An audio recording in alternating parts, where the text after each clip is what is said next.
Welcome to This Explainer. Today, we're going to take a deeply contemplative and honestly a pretty uncompromising look at a phenomenon that shapes almost every single aspect of our modern world, and that is the inherent intellectual danger of joining a crowd. We live in an era that endlessly glorifies the collective. Everywhere you look, we're taught to seek consensus, right? To trust this idea of the wisdom of crowds and to ultimately find our safety in numbers. But what if that safety comes at a terrible hidden cost? What if, at the exact moment you merge your identity with a group, your actual capacity for rational, independent thought just begins to dissolve? Today, we're exploring the brutal yet incredibly liberating truths found in Gustave Le Bon's landmark psychological study, The Crowd. We're taking a cold, hard look at exactly why collective thinking inherently lowers our cognitive levels. So I want you to slow down, clear your minds, and really listen to what this means for your own intellectual independence. In crowds, it is stupidity and not motherwit that is accumulated. I want to just pause for a second and let that brutal observation hang in the air. We've all been sold this modern myth. We really like to imagine that when, say, 100 people get together, their intelligence somehow stacks up, compounding into this superior collective wisdom. Well, Le Bon shatters that illusion completely. He shows us that a crowd never, and I mean never, aggregates wisdom. It destroys it. When you pool people together, you don't combine their highest intellectual achievements. You merely accumulate their ordinary base instincts. The brilliance of the individual is entirely erased, and it's replaced by the stupidity of the mass. Section 1. The Myth of the Crowd. Shattering the Illusion of Collective Wisdom.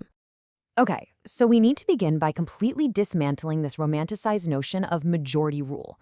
Because when we say crowd, we aren't just talking about a physical mob rioting in a street somewhere. We're talking about a psychological crowd. This is a state of being where your conscious personality entirely vanishes. All your individual ideas, your personal doubts, your deeply nuanced thoughts, they're stripped away, forced to turn in a single, unyielding direction. A new collective mind is formed. You have essentially surrendered your cultivated individual mind to a collective consciousness. Think about it. You can be sitting entirely alone in a room, scrolling through a feed of identical opinions, and you're already entirely subsumed by a psychological crowd. And this brings us to Le Bon's harsh, almost mathematical reality of group intelligence. Take decisions made by an assembly of highly distinguished specialists. We're talking top-tier scientists, brilliant artists, the absolute best in their fields. Those collective decisions, they are not sensibly superior to the ones adopted by a gathering of absolute fools. Now, why on earth is that? Because the moment those brilliant specialists form a psychological crowd, their brilliance is totally neutralized. They can no longer pool their unique expertise. They can only pool the mediocre, average, everyday qualities that they share with everyone else on the planet. The heterogeneous is swamped by the homogeneous, and the unconscious qualities obtain the upper hand. In any group, individual nuance, which is, by the way, the exact thing that makes you intelligent, is eradicated. The collective mind simply has to reach the lowest common denominator in order to function at all. It literally cannot process complex, highly individualized thought. Instead, it operates on raw, unconscious instinct. The unique, the brilliant, the heterogeneous, it just gets swallowed whole by the overwhelming tide of the average. Section 2. Descent into the barbarian, the cost of conformity. So if the intellect is stripped away, what exactly is left behind? Well, consider the isolated individual. When you are alone, you're cultivated, you're logical, you're responsible. You possess the absolutely vital capacity to dominate your own reflexes. But the exact moment that same person integrates into a collective, the transformation is honestly terrifying. The cultivated person instantly descends into an automaton. They become, in Le Bon's terms, a barbarian, a creature driven entirely by instinct, highly impulsive, capable of sudden violence, and completely enslaved to the spontaneity of the moment. Le Bon gives us this haunting visual. He says an individual in a crowd is merely a grain of sand amid other grains of sand, which the wind stirs up at will. I want you to think deeply about that imagery. A grain of sand has absolutely no agency.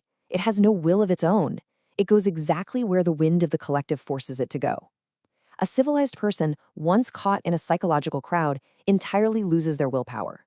They will frequently act against their own obvious personal interests simply because they are being swept up by the unseen wind of the group. Let's methodically unpack exactly how this devastating loss of individuality happens. First off, numerical strength brings a feeling of invincible power. When you're part of a massive group, the impossible suddenly feels entirely possible. Second, Anonymity entirely destroys any sentiment of personal responsibility. The crowd is nameless, and therefore you feel blameless. The sheer safety of numbers provides absolute impunity. And third, this toxic combination results in a complete surrender to primitive, atavistic instincts. Without the fear of individual consequence hanging over them, otherwise rational, peaceful people will willingly yield to savage impulses they would violently suppress if they were just standing there alone. Section 3. The mechanics of contagion. How the mind is hijacked. We really need to understand the exact mechanics of how a group infects the individual mind. It basically builds into a 3-step mechanical process of regression. Step 1 is that intoxicating mixture of invincible power and anonymity that we just discussed. Step 2 is contagion. This is a hypnotic spread of sentiments and acts that moves through the crowd like a literal virus. And finally, step 3 is total suggestibility. The conscious personality is just gone. This contagion is so incredibly powerful that it actively forces people to sacrifice their own survival, their own personal interests, all for the sake of the collective whim. I really want to focus on that word, suggestibility, because this is not just a clever metaphor. Le Bon compares the state directly to clinical hypnosis. When you are in a psychological crowd, your higher brain activity is effectively paralyzed. You are literally no longer yourself. You become a complete slave to unconscious activities. Just as a hypnotized subject becomes a puppet for the hypnotist, the crowd member becomes an automaton, guided entirely by the external operator of the group's collective emotion. In a crowd, every sentiment and act is contagious, and contagious to such a degree that an individual readily sacrifices his personal interest. We see this play out throughout all of history. Panic, fanaticism, uncontrollable fury, they spread at a terrifying speed without a single drop of logical reasoning involved. A rumor starts, an emotion spikes, and suddenly you have thousands of people acting in perfect unison, destroying their own livelihoods, their own cities, in a way that is entirely divorced from reality or logic. Section 4. The eradication of nuance, the death of doubt. Now we need to shift our focus to how crowds actually process information. And the cold truth here is that collective thinking is entirely incompatible with complex truth. A crowd knows neither doubt nor uncertainty. Think about the absolute most intelligent people you know in your life. Their intelligence is usually marked by their capacity for doubt, right? Their willingness to say, you know what, I don't know, or their ability to hold conflicting ideas in their head at the same time. A crowd cannot do this. A crowd cannot handle nuance. It only understands absolute, uncompromising, extremely vivid images. Everything is black or white. You are either a savior or a traitor, good or evil. There is no in-between. Just consider the exceptionally low intellectual standard of the herd. They think only in simple, extreme images. They immediately generalize particular cases, meaning if one person from a rival group does something bad, the entire group is suddenly completely evil. They are physically incapable of following logical chains of argumentation. And terrifyingly, they constantly blur the line between the subjective and the objective. They completely confuse the distorted images in their own imagination with actual tangible reality. Their reasoning is purely associative. It's like a primitive being linking two totally dissimilar things together simply because they happen to occur at the exact same time. And as you can imagine, this leads to rapid, incredibly dangerous escalations. As Le Bon notes, a suspicion transforms itself as soon as announced into incontrovertible evidence. What starts as a mere whisper, a slight feeling of unease, it is instantly solidified into rigid, unshakable dogma within a group setting. There is no investigation, there is no fact-checking. The raw emotion of the crowd is literally the only evidence required. And this brings us to a very severe critique of the moral blackmail of majority rule.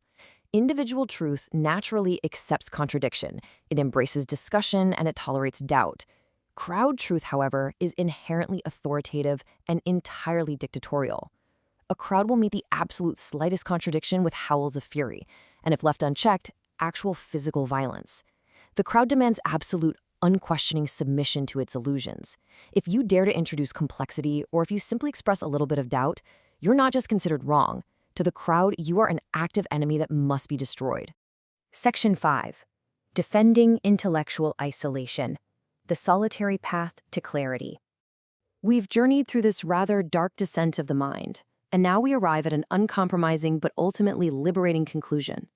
Clarity and rationality are strictly solitary endeavors. If you are a high-achieving, deeply thinking individual, it is absolutely time to stop apologizing for your independence. We are constantly pressured by society to join the conversation, to pick a side, to just melt into the collective. But you must start viewing your isolation not as some sort of social weakness, but as a cognitive fortress. It is literally the only place where your mind is truly your own. So, how do you actually survive this era of crowds? Well, here is your firm directive.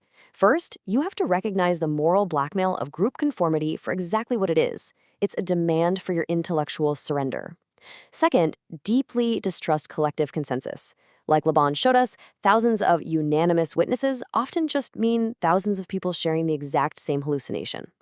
Third, fiercely protect your ability to doubt, to pause, and to analyze things for yourself. And finally, you have to embrace the burden of cognitive isolation.